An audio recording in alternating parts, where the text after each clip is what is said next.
In sneak peek number 2, we have a resource converter, which people have been asking for years. We have a new minion prince hero equipment and some of the best quality of life balance changes we've ever seen. It's about time we had to make some choices with our minion prince hero equipment, and now we've got a third common equipment, the metal pants. As you can see here, it is kind of like the gauntlet, wherein for 15 seconds you're going to minimize the damage by up to 70% on the minion prince, but it's also the passive stats that are insane. You're going to get 3,700 extra hit points with 2,500 from recovery and 1,200 hit points just added on the base, and I think this is going to replace the henchman puppet. It does give really nice extra DPS. It only gives 538 extra health total compared to 3,700, and I don't know about you guys, but my minion prince dies really quickly no matter what attack strategy I use him in. Now, whilst the 1 second invisibility is nice on the henchman puppet, it's not really a concern when you can just block the damage coming in anyway. So I decided to put this to the test. So I'm going to do the best dragon army here. This is the Electro Brutes charge. And in case you're curious, this is with level 18 Electro Brutes after the incoming nerf. So, level 18 post nerf, are you still going to be able to get 3 stars? And the answer is yes, but you're not going to get as much value from the Royal Champion. In fact, in this attack, I really don't get that much value from the Royal Champion at all. She kind of does a lap of the base, but you're going to see how nice the minion prince is post update. Now, we are still waiting on an epic hero equipment for the minion prince, so I still think the minion prince is going to be clearly the weakest of the 5 heroes we have, particularly if you use ground attack strategies. But I'm kind of more optimistic now that once we get a, sorry, we'll slow this down. Once we get an epic hero equipment on the minion prince, maybe it will be genuinely really strong, even in ground attack strategies. So I used the queen ability to get rid of both sweepers and I think 2 air defenses. We have that warden ability coming in, and as you can see, we're running level 18 on both for the minion prince equipment.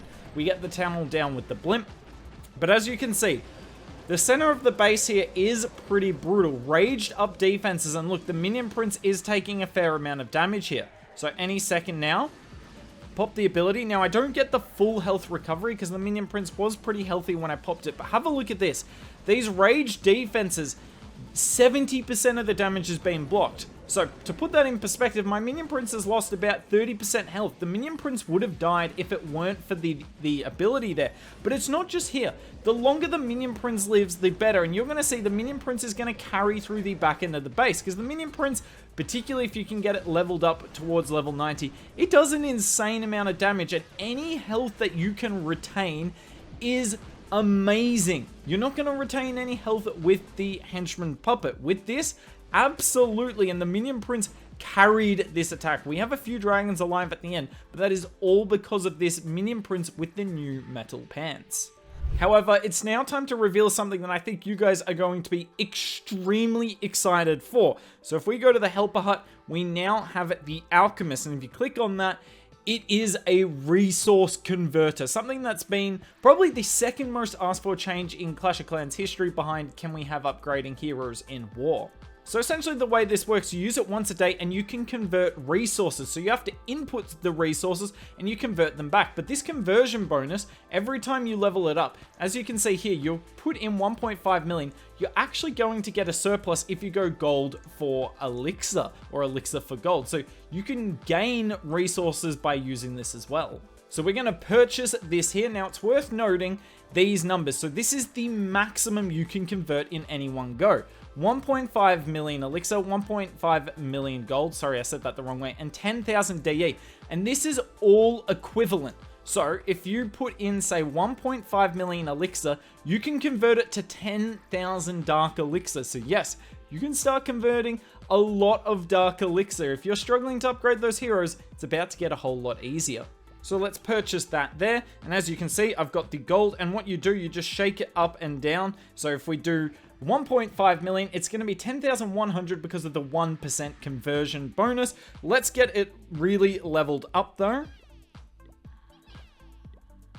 As you can see, it gets quite expensive very, very quickly here. But if we get up to the max level, it is 10.5 million and 70,000 Dark Elixir. So you can really convert a lot. And with the 10% conversion bonus, pretty cool. But as you can also see here, you can't convert the same resource. So you can't generate a new, like you can't gain a surplus in the same resource, but in other ones, yes you can. So I've got the resources now, as you can see. Let's trade in some elixir for dark elixir. So we hit convert. Now you do need to have room in your storages to convert this. If you don't have room, you're gonna miss out on the dark elixir. So we get 77,000 dark elixir there, and now you can see we've got the 23-hour cooldown. The Alchemist, she's pretty cool. Let us know down below if you've got any other questions in case I wasn't clear enough on what's happening with this. Another new feature coming with the update is the wall tools. So it's kind of annoying upgrading one physical wall at the time. So you can upgrade it like this. You just add walls and it adds them in a line. As you can see, it's added one too many here. We aren't able to do it, but we go back and we can upgrade all the walls like that. Is it amazing? No, but it's a convenient thing to have in the village. We're back in the regular village of the game here, and this is the hard mode modifier as is. But with this update, there's going to be a new modifier. So you're going to have two different options you can pick within hard mode. So as far as I can understand, this one will stay. And then there's going to be an even harder one where defending heroes have 20% more HP and DPS. That way, it kind of makes up for the fact that defending heroes don't have hero equipment and they don't get the passive stats with that. Defensive buildings do 20% more DPS. Attacking heroes lose 10% HP and DPS. And then you get common equipment at level 15 and epic equipment at level 21 the same. So there is going to be two different versions of hard mode. So I'm guessing there's a hard mode for people who want the challenge. And then the harder hard mode is going to be for esports. And it's going to make it far harder to get a 3-star on the World Championship stage. Now I'm going to go over all of the quality of life improvements because there's some really good ones in there. And in the background, we'll have this mass snake barrel attack I did in the Clan War League. So many gem prices for in-game resources will be decreased. So essentially, they're going to make it easier to purchase in-game currency in terms of gold, elixir, dark elixir with gems. To be honest, no one's really doing it anyway because it's such a terrible conversion, but good on them for making it, you know, however better it does end up being. But given the Alchemist and everything else in the game, can we really afford to spend gems on loot? You got to save the gems for, you know, Alchemist, and then you've got the lab assistant, you've got the builder's apprentice. There's so many reasons for gems in the game. So cool change, but don't see many people doing it. Now, this is worded like this. Resource storage buildings and town halls will have increased capacities at town hall 14 and above. Now, I don't know if this is on offense or defense. I probably should have clarified it for you all. So as in, I don't know if it means you can loot more off storages and town halls, or if you can hold more. If from a defensive point of view, resources received in chests will be increased at town hall 12 and above, needed because the amount of loot you got in those chests was pitiful. Like 2.5 million elixir might mean a lot to a town hall 8. It doesn't really mean much to the higher town hall levels. And then there's some reduce the upgrade costs on some buildings and traps that have more than one upgrade level at a town hall, which is common sense, really, in my opinion. But let's get to some of my favorite ones. So, where are we going to start? Removing obstacles now no longer requires a builder. How good! It drives me insane. You'd have an active layout and then you couldn't use it because there's an obstacle that's spawned and you can't remove it. Well, you can remove the obstacle now without a builder. What an awesome change. Something that was so dearly needed and something I'd given up on, honestly. I wasn't going to bother asking for it, but it's coming to the game. Next up, it's all about defensive clan castle troops. So for instance, defending clan castle troops for friendly challenges and Legends League can now be set freely and does no longer rely on the troops that are currently in your clan castle. So essentially, when it comes to requesting your defensive CC for Legends League and friendly challenges, all you have to do is you'll have a little pop-up and you just click the troops you want and they appear. So simple. I'm disappointed they didn't do that for War as well, given that they're doing the two of those, but still a positive change because it was such a nuisance changing the CC for both of them. You'd have to request your defensive CC, then your attacking CC, and obviously you'd either have to use raid medals or gems to do the two of them back to back. So a really good change. Now, the next one you are all going to love. reduced training time of dragons, minions, hog riders, valkyries, golems, witches, lava hounds, bowlers, baby dragons, yetis, ice golems, electro dragons, inferno dragons, super valks, dragon riders, super witches, ice hounds, super bowlers, headhunters, super minions, electro titans, apprentice wardens, super hog riders, root riders, druids, and throwers. Whew. Also, never mind me completely missing both of the air defenses with my OP giant arrow here. Yep, I hit every building that I couldn't take down. Booked pro.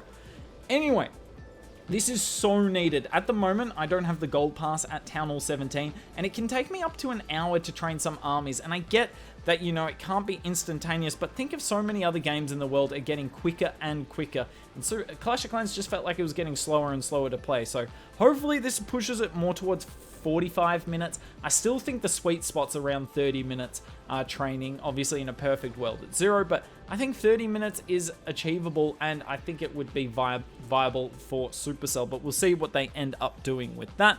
And then in terms of other changes, there's not really many other major ones. A lot of them are related to the Archer Queen, now that you can unlock her at Town Hall 8, and the game reflecting that. Hero equipment can be sold in the League Metal Shop. There is a new indicator when a new piece of hero equipment is added to the shop, so that's really good as well. Can't really complain about that. And then there's just a few things with chests and bloom effect. All the changes will be in our blog, which will be linked down in the description below. But let me know down below what you think of all the changes today. Do you like the Minion Prince hero equipment? What are your thoughts on the Alchemist? I'd be surprised if anyone doesn't like the Alchemist, except people that need gems. So yeah, most of you might not like the Alchemist then. And let me know what you think of all the balance changes. Also, wall tools as well. A lot to cover today. And yeah, sneak peek too. Kind of slapped in my opinion.